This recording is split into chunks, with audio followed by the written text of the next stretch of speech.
Good day, I'm Stephen McHugh, and this is your JIS News for Monday, March 4. Energy Minister Fayval Williams is reporting that no illegal attachments have been identified on any of the 23 Petrojam underwater pipelines surveyed recently. Minister Williams made the disclosure earlier today during a press conference held at the refinery. She said the survey was prompted by a request from Prime Minister Andrew Holness for the Jamaica Defense Force to conduct a dive mission to assess the pipelines, following concerns brought to his attention. Lieutenant Commander of the JDF Coast Guard, ACN Prescott, says the diving operation was conducted over a 5-day period. All the pipelines were surveyed visually and by hand, where the divers basically felt along the pipeline to detect any anomaly, any attachments that would have been there. At the end of the mission, a report was submitted to the Energy Ministry in a letter dated February 22. The letter indicated that there were no illegal attachments identified on any of the 23 pipelines surveyed. Meanwhile, Minister Williams says investigations are being carried out by the Jamaica Constabulary Force to crack down on the illicit gas business following a raid in Greenwich Town over the weekend. Tourism earnings have surpassed $600 million since the start of 2019. Tourism Minister Edmund Bartlett says the unprecedented achievement is the result of a continued increase in visitor arrivals. During the first 8 weeks, more than 1 million persons visited the country.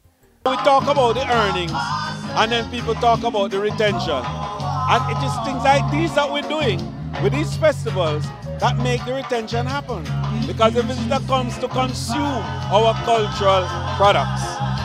And if we have them in great numbers, with great diversity and high quality, then for sure we will get the consumption we require and the dollar stays in tune. The tourism minister announced the latest figures at Saturday's Blue Mountain Coffee Festival. The 2019 event, held at Newcastle, attracted locals and tourists. Government's capacity to capture valid and consistent crime and violence-related statistics to support national security interventions has been boosted.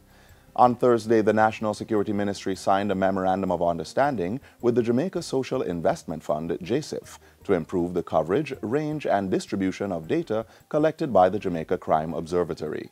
The money is being provided through JSIF's Integrated Community Development Project, ICDP, which is funded by the World Bank.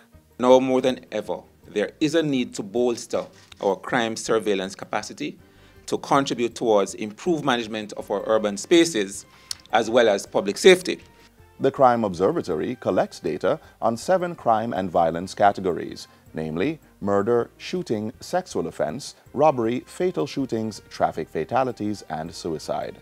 It also establishes the corresponding georeference maps of the cases and uses the data to inform policy and decision-making towards the development of improved citizen security and prevention measures. JSIF support will improve the software used to analyze the data collected, conduct victimization surveys, and facilitate capacity-building activities for staff to analyze and disseminate a greater volume of information. Jamaica is one of 3 Caribbean countries to have an established crime observatory. The others are Belize and Guyana. Government will be spending $134 million in the 2019-2020 fiscal year to advance work under the Partnership for Improved Safety and Security in Schools project. The money is earmarked in the estimates of expenditure, which is now before the Standing Finance Committee of Parliament. The Partnership for Improved Safety and Security in Schools project was launched in 2017 to reduce violence, antisocial behavior, and critical incidents among students. The allocation for the new financial year will be used to complete fencing for 5 schools and implement the school-wide positive behavior intervention and support program in 100 institutions. It will also finance the rollout of the revised Health and Family Life Education curriculum, establish 12 school-based homework centers and 12 school-based parenting places, as well as 3 community-based homework centers. Behavior change and parenting media campaigns and behavior modification or life skills camp training will also be done. The project is a collaboration between the Ministry of Education, Youth and Information, the United States Agency for International Development, and the National Education Trust. And that's it for JIS News Today. I'm Stephen McHugh. Thanks for watching.